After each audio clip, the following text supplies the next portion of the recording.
হরে কৃষ্ণ, রাধে রাধে বন্ধুরা। আজকে আমি আবারও চলে এসেছি একটা সুন্দর রেসিপি নিয়ে।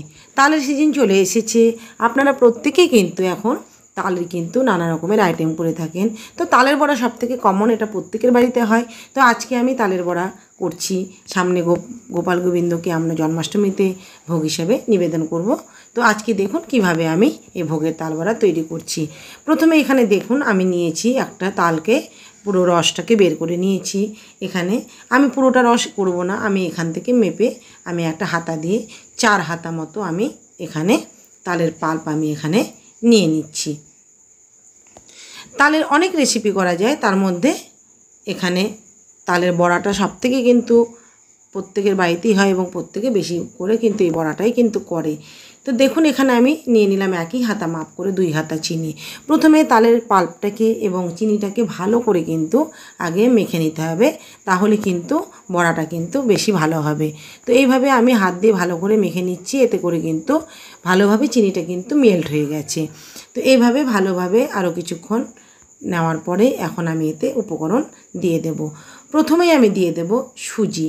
এখানে আমি অল্প অল্প করে সব উপকরণগুলো দেব, আগেই দেব না। প্রথমে আমি 1.5 হাতা সুজি দিয়ে দিলাম ময়দা। এখানে আমি এবারে দিয়ে দিলাম 2 হাতা ময়দা। এবারে আমি ভালো করে আগে মাখবো বন্ধুরা, তারপরে যদি আমার লাগে আমি আবারও একটু করে দেব। তো ভালো করে আমি আগে মেখে নিচ্ছি, হাত দিয়ে মাখতে হবে। হাত দিয়ে মাখলে কিন্তু এটা সুন্দর হবে এবং বড়াগুলোও সুন্দর হবে।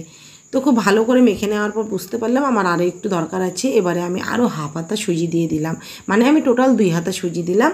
আর দিয়ে দিলাম আরও 1 হাতা আমি ময়দা, মানে আমি টোটাল কিন্তু এখানে 3 হাতা ময়দা দিলাম এবং 2 হাতা সুজি দিলাম। দরকার যদি এবার হয় তবে আমি কিন্তু এবার ময়দা দেবো, সুজি কিন্তু আর দেব না। আপনারা চাইলে কিন্তু চালের গুঁড়ো দিতে পারেন। আমি এখানে আবারও 1 হাতা মতো আমি এখানটায় ময়দা দিয়ে দিলাম। আমি এখানে টোটাল 4 হাতা ময়দা দিলাম এবং 2 হাতা সুজি দিলাম। ভালো করে মেখে নিচ্ছি, আমি আর কোনো কিছু দেব না। এবার এটাকে কিন্তু খুব ভালো করে মেখে নেব। তো বন্ধুরা, আপনারা চাইলে চালের গুঁড়ো দিতে পারেন। আমি এখানে চাল গুঁড়ো দিলাম না, কারণ এটা ভোগ হিসাবে আমি সন্ধেবেলাতে বা সকালে দিতে পারি। তো চালের গুঁড়োটা থাকলে কিন্তু আমাদের গোবিন্দকে বা আমাদের মহাপ্রভুকে ভোগটা দিতে একটু সমস্যা হয়, যার জন্য আমরা কিন্তু চালের গুঁড়োটা এখানে দিলাম না। এবারে আমি ভালো করে মেখে নিয়েছি।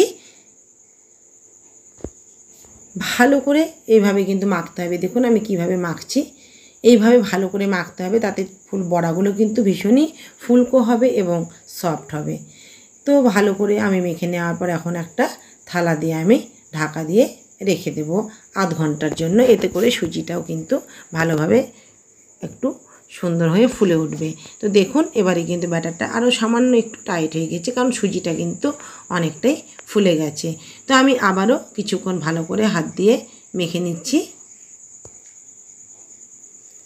যত ভালো করে মাখবেন তত কিন্তু বড়াগুলো সুন্দর হবে এবং সফট হবে এবং খেতেও কিন্তু খুব ভালো হবে। তো আপনারা তো অনেকভাবেই করে থাকেন এই বড়াগুলো, তো আপনারা একবার এইভাবে আমি যে উপকরণগুলো দিয়েছি সেইগুলো দিয়ে করুন। এখন দিয়ে দিলাম সামান্য পরিমাণ নারকেল কোড়ানো। এখানে আমি একটা নারকেলকে কুড়িয়ে রেখেছিলাম, তো সেখান থেকে সামান্য একটু নারকেল কোড়া আমি দিয়ে দিলাম। সেটাকে দিয়ে আমি আবারও ভালো করে পুরো ব্যাটারটা কিন্তু মিক্সড করে নিচ্ছি। বন্ধুরা, আমি আগামী দিনে আরও কয়েকটা তালের আমি ভিডিও করব। আমি এর আগে কিন্তু তালের আরও 2-3টে ভিডিও করেছি, আপনারা চাইলে কিন্তু দেখতে পারেন আমার চ্যানেলে। তো দেখুন খুব ভালোভাবে আমি মেখে নেওয়ার পর এদিকে তেল বসিয়ে দিয়েছি। তেল গরম হয়ে গেলে পরে প্রথমে আমি একটা দিয়ে দেখব আগে কতটা তেল গরম হয়েছে। তেলটা সুন্দরভাবে গরম হয়ে গেছে, সেটা দেখে বুঝতে পারছেন। এইটাকে আমি তুলে নিলাম, এটা আমি দিয়ে দিলাম। এবারে আমি বড়াগুলোকে দিয়ে দেব। এখানে সাইজটা আপনাদের ইচ্ছে মতো করবেন। তাল বড়া খুব বেশি বড়ও হয় না, আর খুব ভালোভাবে আমি আস্তে আস্তে করে বড়াগুলোকে ছেড়ে দিলাম। আমার কিন্তু এখানে কিন্তু গ্যাসটা কিন্তু প্রচণ্ড হিট ছিল এবং তেলটা কিন্তু একটু বেশি আমার গরম হয়েছিল বন্ধুরা, যার জন্য একটু কিন্তু বড়াগুলো কিন্তু একটু বেশি কিন্তু লালচে হয়ে গেছে। এর পরের ব্যাচের বড়াগুলো কিন্তু ঠিকঠাকভাবেই তৈরি হবে। তো দেখুন একদম খুব সুন্দরভাবে বড়াগুলো ফুলেছে এবং ভালোভাবে আমি একটু উল্টে পাল্টে কিন্তু ভেজে নিচ্ছি বড়াগুলোকে। এইভাবে আপনারা বড়া একবার করে দেখুন, আপনাদেরও কিন্তু ভালো লাগবে। অনেক বন্ধুরাই কিন্তু বেশিরভাগ বন্ধুরাই কিন্তু চালের গুঁড়ো দিয়ে বড়া করেন। তো দেখুন এই বড়াগুলোকে আমি তুলে নিচ্ছি, প্রথম ব্যাচের বড়াগুলো। এবারে তুলে নেবার পরে বাকি বড়াগুলোকে আমি একইভাবে কিন্তু ভেজে নেব। প্রথম বড়াগুলো কিন্তু একটু আমার লালচে হয়ে গেছে, এবারে বড়াগুলো কিন্তু আমার একদম ঠিকঠাক তৈরি হবে বন্ধুরা। গ্যাসের ফ্লেমটা প্রথমে কিন্তু তেলটাকে গরম করে নেবার পরে গ্যাসটাকে কিন্তু একদম লোতে করে রেখে তবে কিন্তু বড়াগুলো দিতে হবে। এইভাবে সব বড়াগুলো আমি দিয়ে দিয়েছি। এবারে আমি একটা একটা করে বড়াগুলোকে উল্টে নেব, খুন্তি দিয়ে উল্টে নেব বন্ধুরা, তাতে করে একটু সুবিধা হয়। কড়াইটা খুব ছোট আছে যার জন্য আমি অল্প অল্প করেই বড়া ভেজে নিচ্ছি। তো দেখুন বড়াগুলো কতটা ফুলেছে, খুব ভালো করে মাখলে কিন্তু বড়াগুলো খুব সুন্দরভাবে কিন্তু বন্ধুরা ফুলে যায়। তো আমি উল্টে পাল্টে খুব ভালো করে ভেজে নেব। তো দেখুন এই বড়াগুলো আমার একদম ঠিকঠাক ভাজা হয়েছে। এবারে আমি তুলে নেব সব বড়াগুলোকে থালার মধ্যে।